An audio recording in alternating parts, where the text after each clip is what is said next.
eling mangka eling rumikang di bumi alam lamun kasasalam teh nafsu nu mata kaduhu badan anu katon Tuhan.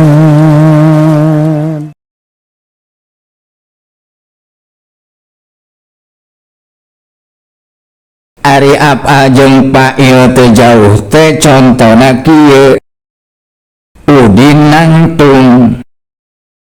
Tanangtung teh disebut af'al.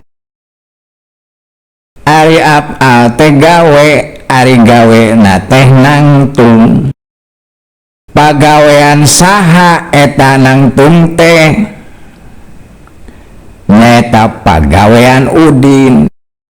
Ta udin teh disebut pail. Ari pail teh nu migawena. Jadi antara af'al jeung pail teh teu jauh, hartina udin teu jauh jeung nangtungna. Ta eta af'al teu jauh tina pail kitu kaharti. Ta eta lamun dipandang make basor, ari basor teh mata kepala atawa panon. Artina mandangna make pandangan syariat. Ayeuna kembali deui ka ujang. Lamun ujang keur nangtung dina salat, tuluy eta nangtung dipandang make basiroh, nyaeta dipandang make pandangan hate. Ari dipandang make pandangan hate teh hartina dipandang secara hakikat. Mangka lamun ceuk pandangan hakikat mah lain ujang anu nyieun nangtung jeung lain nangtung anu nyieun ujang, tapi Allah anu nyieun ujang jeung nu ngabisakeun ujang nangtung. Talamun pandangan ujang nepi ka dinya, mangka bakal kasaksi ku ujang ye nangtungna ujang teh teu leupas ti Allah. Nalika ujang nyaksieun eta nangtung teh teu leupas si Allah, eta hartina tina nangtung hungkul ujang teh geus tepi ka Allah. Itu jadi loba jalma anu salatna teu nepi ka Allah teh diantarana nyaeta sabab kahalangan ku gambaran diri, sehingga tungtung nama salat teh lolobana teh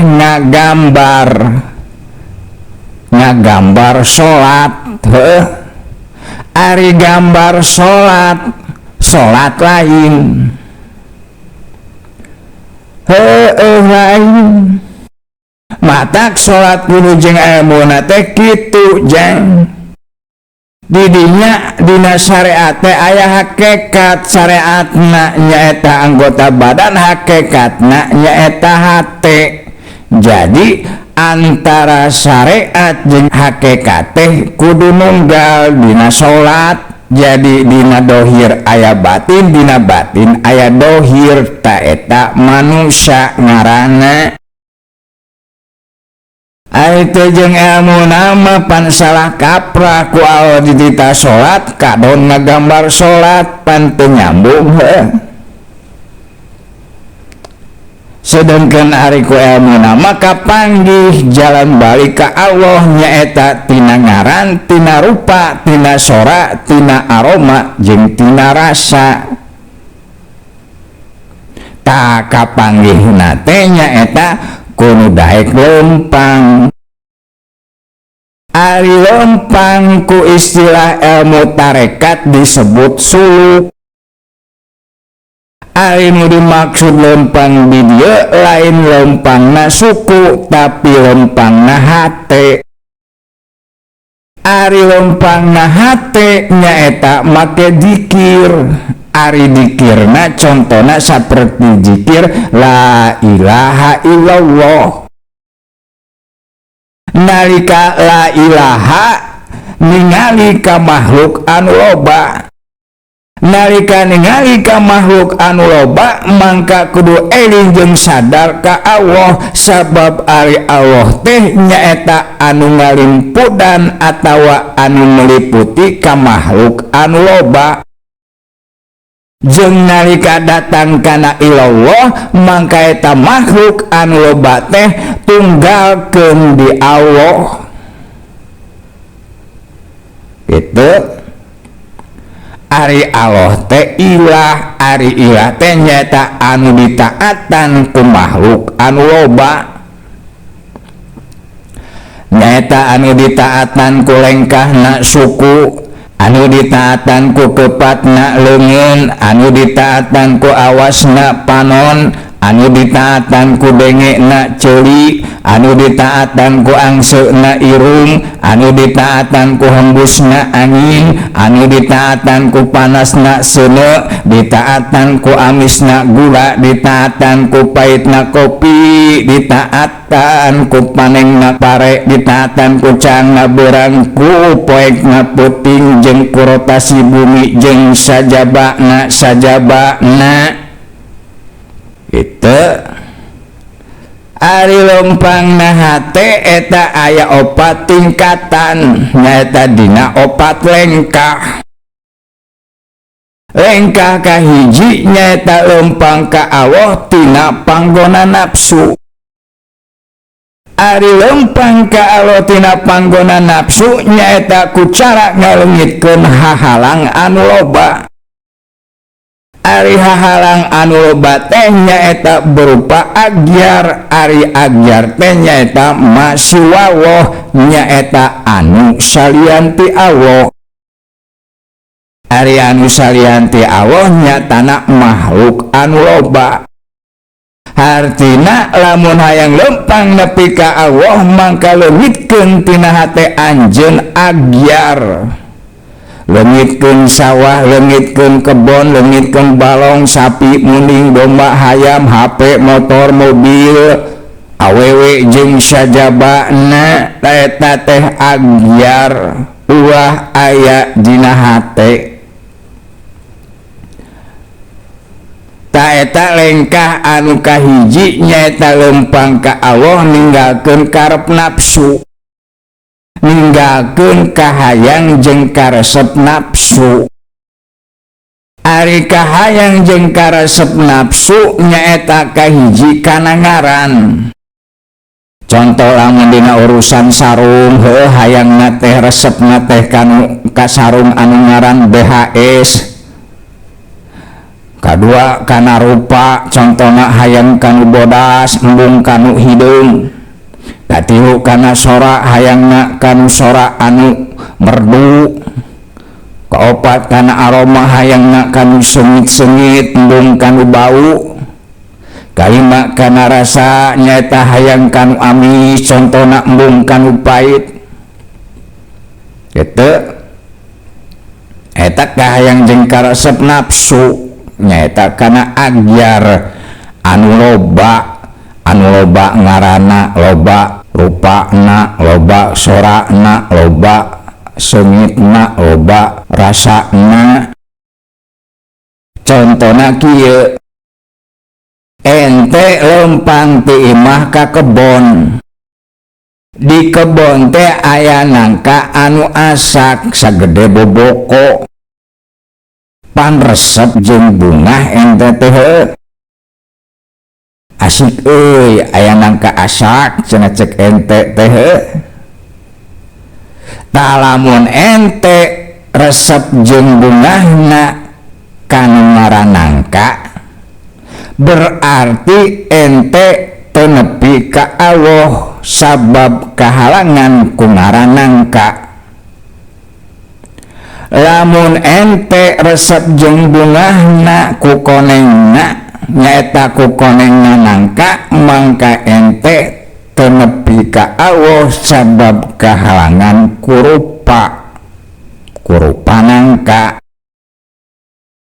lamun ente bunga jeung resepna ku seungitna mangka ente teu nepi ka Allah kahalangan ku aroma. Lamun ente bunga jeung resepna ku amisna mangka ente teu nepi ka Allah kahalangan ku rasa. Lamun saperti kitu mangka nu sabenerna mah ente teh can lempang, ente teh can suluk sok sanajan getol zikir. Ari nu suluk kumaha? Ari nu suluk mah lempang tina nafsu ka Allah. Ari nu suluk mah ngalengkah tina ngaran, tina rupa, tina sora, tina aroma, tina rasa ka Allah. Nyaeta kadat anu ngajadikeunana. Hartina ari nu suluk mah resepna teh bungahna teh lain kana amisna, lain kana konengna, lain kana seungitna jeung sajabana. Tapi resep jeung bunga ka Allah anu ngasakeun angka, resep bunga ka Allah anu ngonengkeun angka, resep bunga ka Allah anu nyeungitkeun angka, resep bunga ka Allah anu ngamiskeun angka, resep bunga ka Allah anu ngagedekeun angka nepi ka sagede boboko. Tak itu eta lempang ngaranna, ente lempang ti maka kebon nepi ka Allah.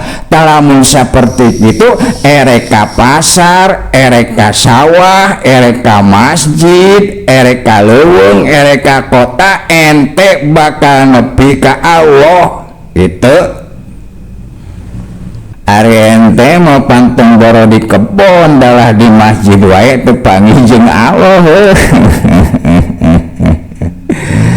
Taeta lengkah anu kahiji lempang ka Allah tina panggona nafsu disebut sayru Allah, lempang ka Allah. Lengkah anu kadua nyaeta ngaleungitkeun hahalang anu hiji tina jalan anu loba. Ari hahalang anu hiji tina jalan anu loba teh nyatana batin. Perjalananana disebut sayru fillah, nyaeta lempang di Allah. Ari tadi maka hiji lempang ka Allah, nu kadua mah lempang di Allah. Ari anu batin teh contona dina diri ente mah saperti kudrot, irodat, ilmu, hayat, sama, basor jeung sajabana. Ari batina mah hiji ngan jalana loba. Aya jalan irodat, aya jalan kudrot, aya jalan hayat, aya jalan sama, aya jalan basor, aya jalan kalam jeung saterusna. Ta ente kudu bisa lempang di Allah. Artina ente eling jeung sadar kana sifat-sifat kagungan Allah anu ditumrapkeun ka diri ente jadi batin. Contohna ente hirup dina hayat Allah, ente bergerak dina kudrot Allah, ente ningali dina basor Allah, ente ngadenge dina sama Allah jeung saterusna. Artinya didinya ente ulah ngarasa hirup dina diri, sabab ari diri mah teu boga sifat. Sakabeh sifat nu tumrap dina diri eta boga Allah, eta sadayana kagungan Gusti Allah. Eta ngaranna lempang di Allah. Tuluy tina filahi, tina lempang di Allah kana bilahi, nyata kana lempang ku Allah. Carana nyaeta ku cara nganyatakeun asma-asmana kagungan Allah. contoh nalika tadi ente salat didinya ente ulah ngarasa ente bisa salat tapi kudu ngarasa ente ku Allah dibisakeun salat. Lamun geus karasa Allah nu ngabisakeun ente salat hartina ente didinya panggih jeung nyatana tina asma ya qadir he dat anu ngabisakeun kuring salat. Tuluy bandungan deui ku ente ku ngabisakeunana ente salat teh didinya Allah teh kagungan kersa atawa kagungan karep. Naon karep Allah bet ngabisakeun ka kuring salat? Oh, Allah teh rek ngasupkeun kuring ka sorga. Kusabab Allah gaduh karep rek ngasupkeun kuring ka sorga, mangka kuring ku Allah dibisakeun salat. Jadi kuring asup ka sorga teh lain ku kuring, lain ku salat, tapi ku karep Allah. Gitu. Eta contona ngabandungan diri. Tadi dinya nyata asma ya murid hedat anu mikarep ngasupkeun kuring ka sorga. Gitu. Eta ngaranna nganyatakeun asmana kagungan Gusti Allah saperti Asmaul Husna. Eta lengkah nu kadua. Artina didinya tina ngaleungitkeun batin ente panggih jeung dohirna Allah. Tajama anu geus nepi kana lengkah kadua di antara cirina nyaeta syuhudul wahdah fil kasroh bisa ningali anu nunggal dinu loba. Atau lamun ceuk pasapah bangsa urang mah bineka tunggal ika. Walaupun terlihat banyak, walaupun terlihat berbeda-beda, tapi hakikatnya mah esa juga. Eta teh bineka tunggal ika teh eusina teh ilmu tauhid jang. Intisari tina la ilaha illallah ngan make bahasa silid nyata bahasa anu disumputkeun ku kokolot baheula dina bahasa Sanskerta. Matak generasi urang ayeuna mah lolobana jarang nu apal kadinya kana falsafah hirup. Ta eta makhluk anu loba ngaranna, loba rupana, loba sorana, loba aromana, loba rasana teh kabeh diliputi ku Allah anu nunggal. Nyaeta diliputi ku rahmatna, ku kudrotna, ku irodatna, ku rizkina, ku ilmuna jeung saterusna. Itu eta ngaranna syuhudul wahdah fil kasroh. Lengkah nu katilu nyaeta ngaleungitkeun anu lalawanan. Ari anu lalawanan teh contona dohir jeung batin, lalaki jeung awewe, beurang jeung peuting jeung saterusna. Ta eta sakabeh anu lalawanan teh kabeh ge makhluk. Jadi ngaleungitkeun anu lalawanan teh hartina ngaleungitkeun makhluk tina pandangan rohani.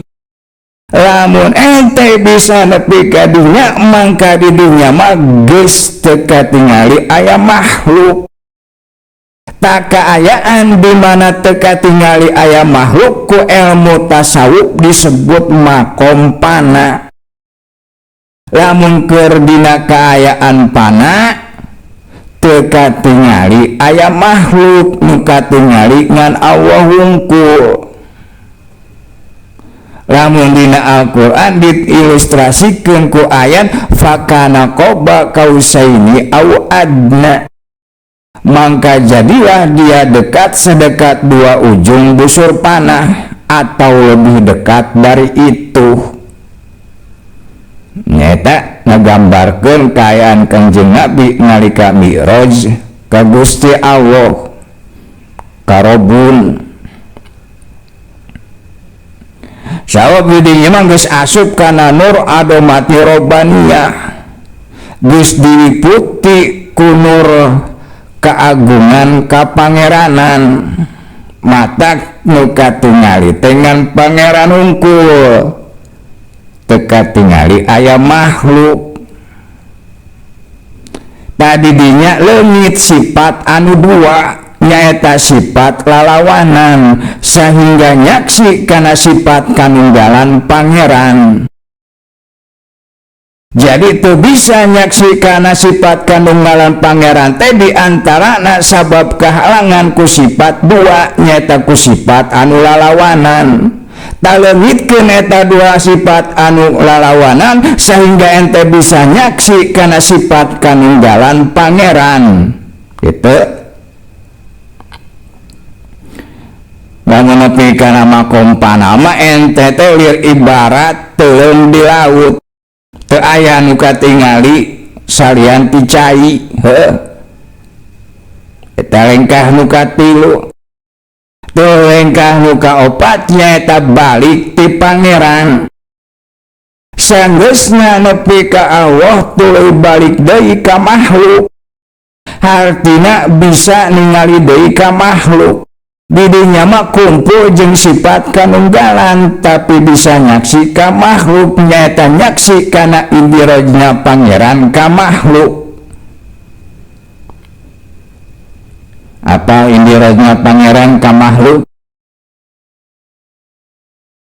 Ari indirojna pangeran ka makhluk teh lamun diibaratkeun malir ibarat asupna cai kana botol, mangka eta botol teh pinuh ku cai. Lamun dina konteks antara makhluk jeung pangeran, artina nalika makhluk diindiroj ku pangeran mangka eta makhluk teh pinuh ku asma, ku sifat, ku af'al, ku dat pangeran. Tak sakabeh alam jeung eusina teh diindiroj ku pangeran, artina sakabeh alam teh pinuh ku Allah. Gitu. Bedana jeung lengkah katilu, ari dina lengkah katilu mah teka tempo aya makhluk nu kasaksi nganunggalna Allah wungkul. Sedengkeun ari dina lengkah kaopat mah lobana makhluk katingali jeung nunggalna Allah kasaksi. Tak kaayaan rohani jalma anu saperti kitu ku istilah ilmu tasawuf disebut makom bako. Ta eta anu opat lengkah teh dirangkum ku kalimat bismillahi wa alallahi wa billahi wa billahi minallahi. Bismillahi hirup dengan nama Allah, wa alallahi hirup kudu nepi ka Allah, wa billahi hirup ku Allah, wa billahi hirup di Allah, wa minallahi hirup di Allah. Tak hirup anu saperti kitu etalah hirup jeung huripna, etalah hirup anu sampurna. Nyaeta hirup anu ikhlas, anu bersih tina pangakuan, bersih tina kamusyrikan, anu teu mawa diri, anu teu kabobodo tenjo, teu kasamaran tingali.